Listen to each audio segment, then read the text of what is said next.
Welcome to Midlife Masters, the podcast where we help you rediscover your spark and thrive in life's second chapter. I'm your host, Anthony, and I am in midlife. I'm also in what some would call a spiritual awakening. Yeah, that's been really fun. It's caused a lot of emotional swings of sadness, anger, loneliness, resentment, and also feeling a little bit helpless and hopeless. I'm here to help you navigate through these wonderful feelings and mood swings. Each episode will uncover real stories, science-backed strategies, and heartfelt wisdom to guide you back to your passions, your values, and your authentic self. Whether you're longing to reconnect with your dreams, deepen your relationships, or find more meaning in your career and everyday life, you're in the right place. This is your invitation to remember who you are and create a future that lights you up. If you're ready to move from feeling lost to truly living, your journey of rediscovery begins now. Want more? Subscribe or like to Midlife Masters and join us on YouTube.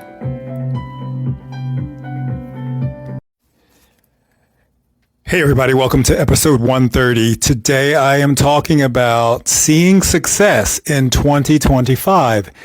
And I'm going to talk about all of the things that means and all of the ways that you can do that, and also how I have seen success in 2025. Not only in 2025, but some of the things that I've been doing over the past 5 years since COVID, and some of the things that have shifted in my mind, some of the things that have shifted in my body, and just ways that I feel different spiritually that have put me on this path that is a lot different than the paths that I've been on previously, but also it's something that's a little bit different than what most people might be doing right now. So if you are looking to see success in this year and in the upcoming years, and you're kind of struggling, you're lost, you're not sure which direction to go in, you have media telling you to do this thing or go this way, you have friends and family, you have all kinds of things telling you what you should do, or maybe even what you shouldn't do. And the question is, what are you listening to, and how does it feel when you listen to it?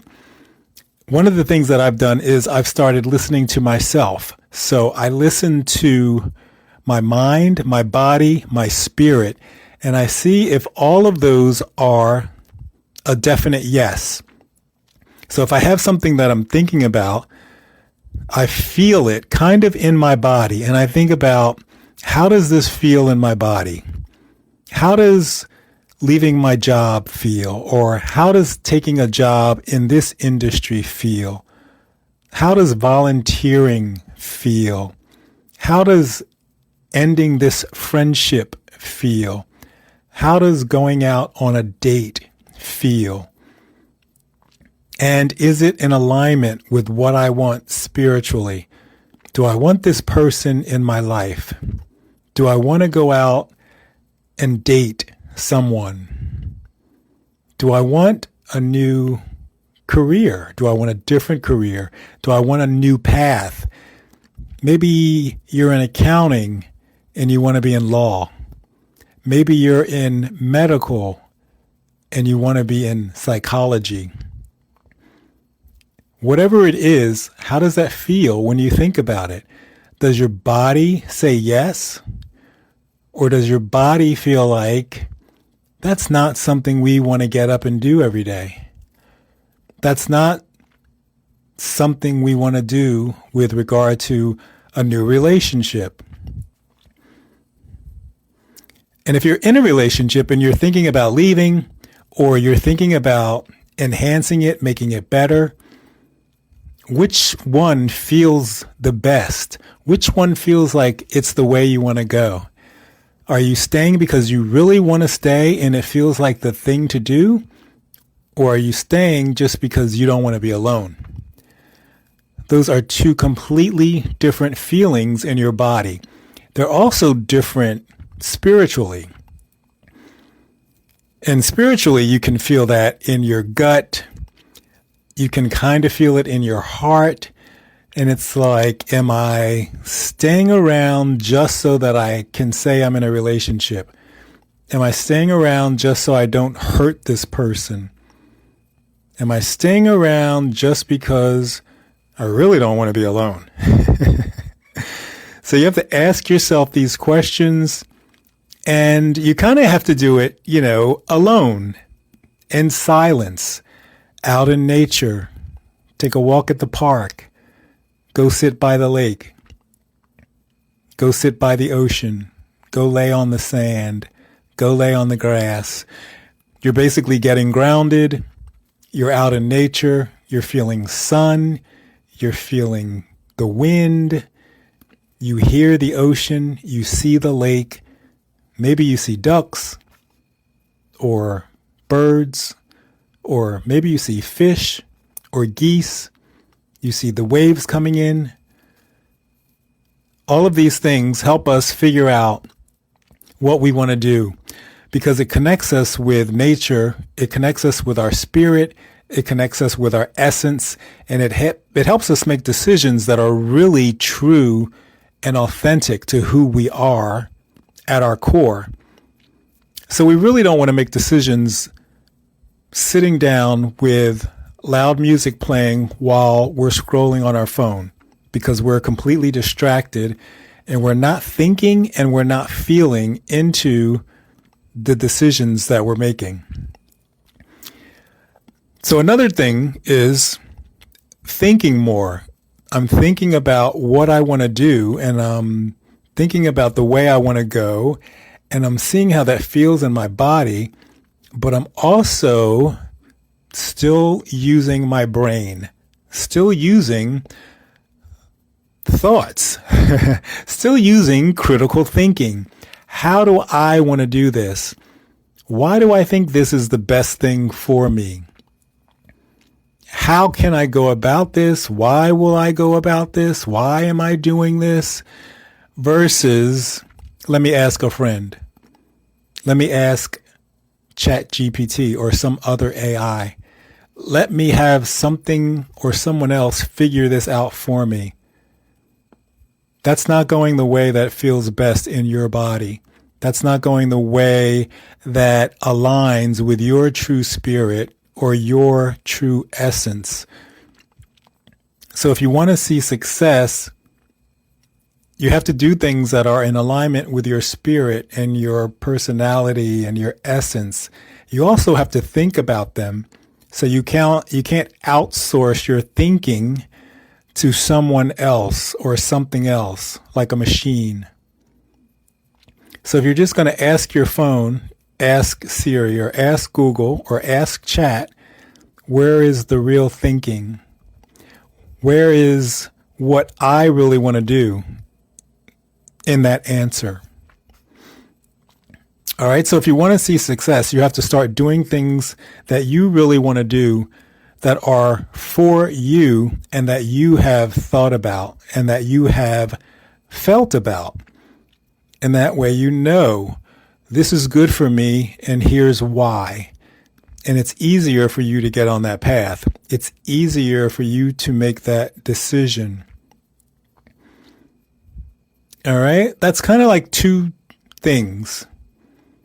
Number 3 is relationships, friendships, friends and family, co-workers, getting to know people, being more authentic and real and vulnerable, talking to people, making eye contact with people. That means you're actually in their presence. You're with them.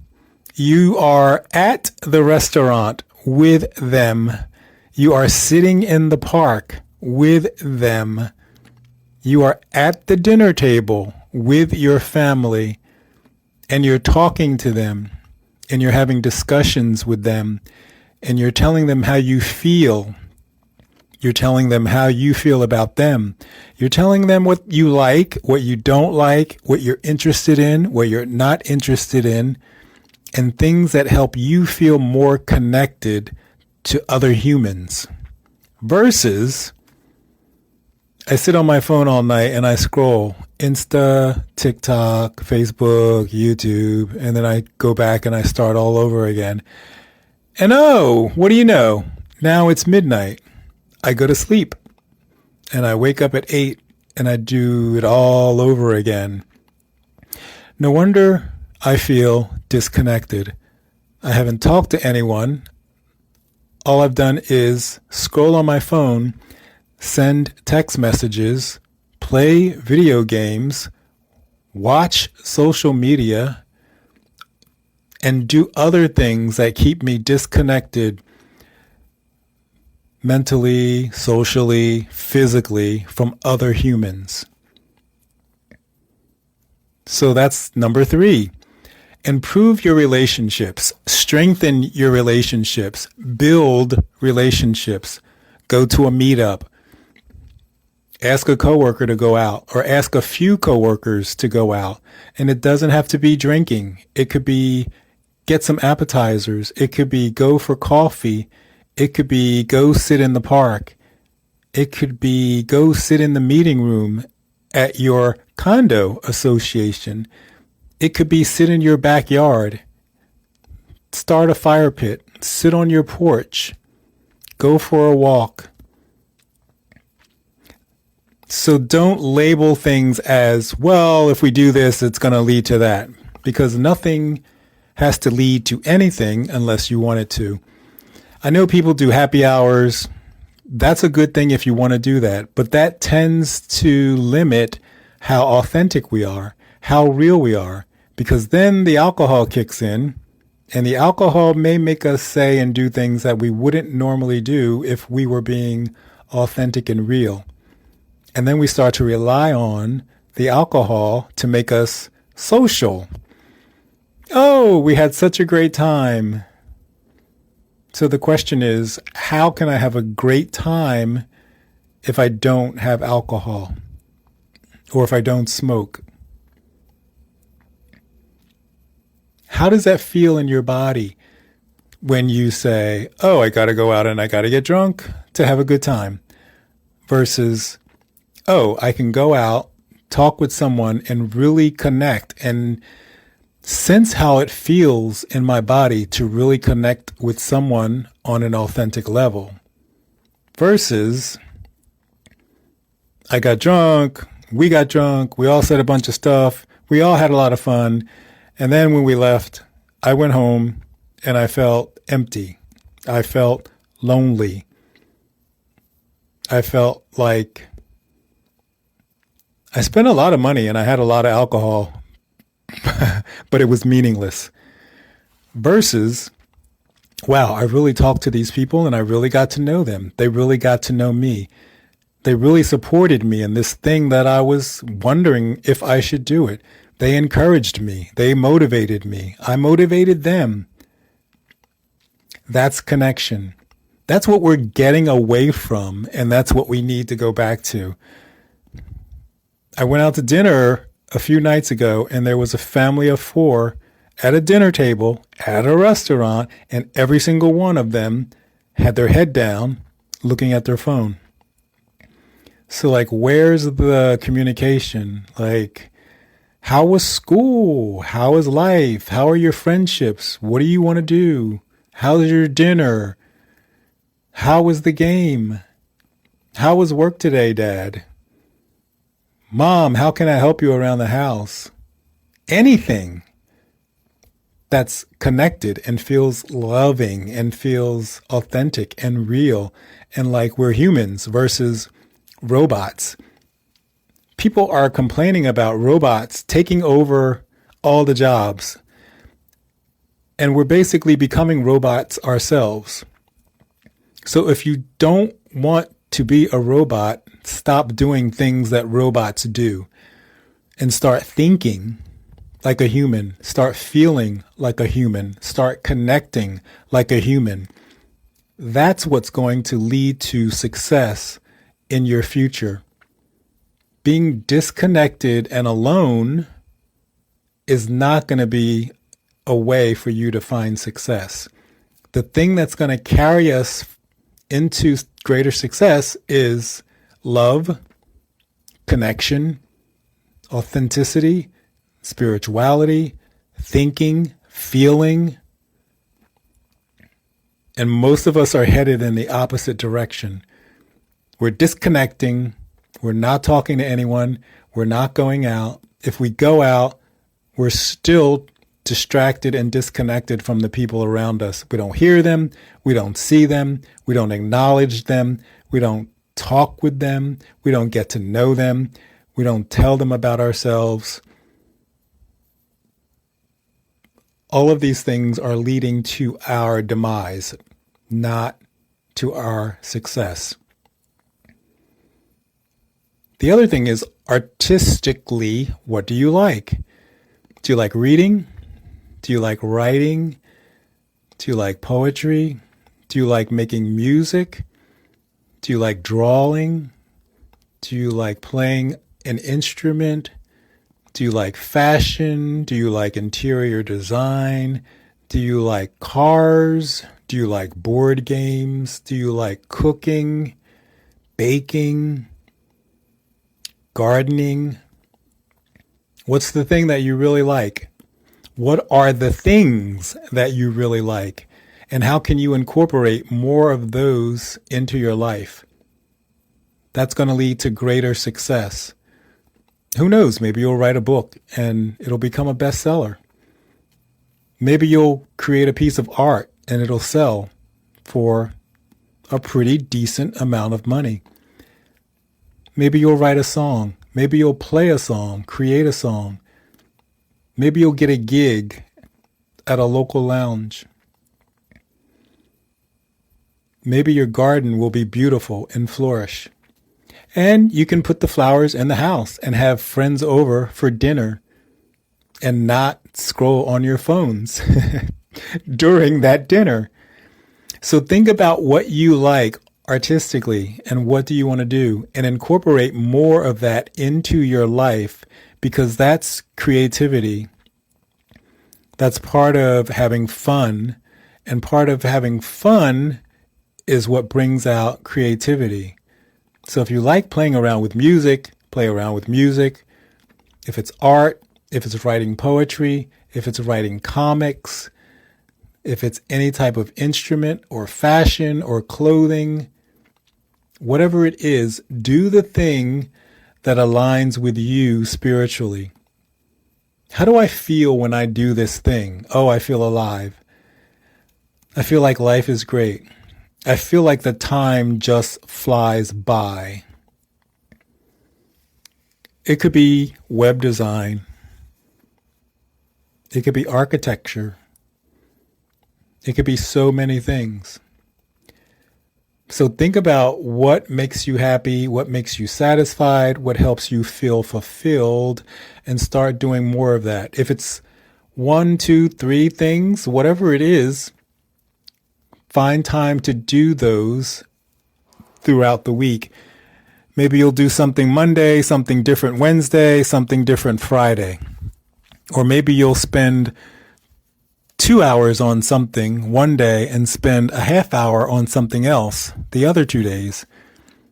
If you have something that you really, really like, you'll spend more time on that. And if you have something else that you like, but you don't want to dedicate as much time to it, then you can spend less time on that. But start pulling out your art and your creativity and the things that help you feel alive and like you're having fun, and things that you connect with while you're doing them. Like if you're writing poetry, how your hand flows, how the pen flows in your hand, and how your body feels, how your spirit comes alive, and how you look at the time and you think, I've probably been here about a half hour, but the clock tells you you've been there for 2 hours. That's doing something that you love. You lose all track of time. So that's how we're going to find success in not only 2025, but in the years to come. We're going to have to start being individuals who stand out because we are unique as an individual. I think what people are doing now is everyone's looking for a way to stand out. How can I be seen? How can I be heard? What kind of crazy thing can I do? What kind of video can I create that's going to go viral? Versus, how can I be real? Because I'm already unique. How can I connect to the people that I know and love? Because I'm already unique. I don't need to dye my hair lavender and purple. I don't need to wear all black clothing. I don't need to paint my toenails, fingernails, and lips black. I don't need to shave my head. I don't need to scream on the streets and in public places everywhere I go so that I'm seen and heard. I just need to find the thing that is unique about me. How do I live? How do I love? How do I connect? How do I show my creativity? How do I show that I'm artistic without it feeling like I'm desperate? Like, oh, I got to do this thing that's crazy because that's the way for me to get attention. I got to wear clothes that are 5 sizes too small because that way I'll get attention. What if you just wore clothes that were fitting like anybody else's clothes? But you said, hey, I wrote this song last night. Listen to it. And everyone that listened to it thought, that's amazing. I didn't even know that you could write music. I didn't even know that you did write music. I didn't even know that you had a garden like this at your home or at your apartment. I didn't know you were into interior design. This looks incredible. That's getting in touch with your authentic self, who you are, your spirit, your essence. And that's what's going to lead to success. In a world that's slowly shifting into robots, literally, figuratively, we all have to stand out as something and someone different. And that's the only thing that's going to lead to our success. While everyone else becomes a robot, we have to become more human. Funny how that works, huh? What do you think? Comment below in fan mail in the show notes, the show description.